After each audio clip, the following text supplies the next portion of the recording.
Hello good morning, જય સિયારામ, જય શ્રી કૃષ્ણ બધા મિત્રોને. તો આજના નવા મિની વ્લોગમાં બધાનું હાર્દિક સ્વાગત છે. તો અત્યારે આપણે નીકળી ગયા હતા બાટવા જવા માટે, બાટવા પૂગી ગયા છીએ. આજના દિવસનો લુક આપણો આવો કાંઈક હતો. તો અત્યારે તમે જોઈ શકતા હશો કે બાટવાની દુકાનનો નજારો હશે.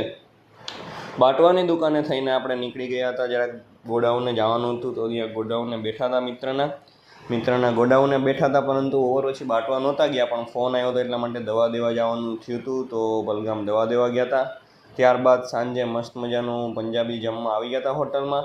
તો સોરી ગાઈસ, કારણ કે હમણાં થોડીક આ કામભરી જિંદગી રહે છે એટલા માટે 2 દિવસના ભેગા આવે છે. તો બીજા દિવસે પણ આપણે બાટવા પૂગી ગયા હતા. પણ આખા દિવસમાં બીજું કાંઈ ના ઉતારું. અત્યારે આપણે જમીને સાંજે થોડુંક એમનામ ગાડી ચલાવવા માટે નીકળી ગયા હતા. તો ગાડી ઘૂમવા માટે આવ્યા હતા. તો મળીએ છીએ બીજા વ્લોગ સાથે. Till then by.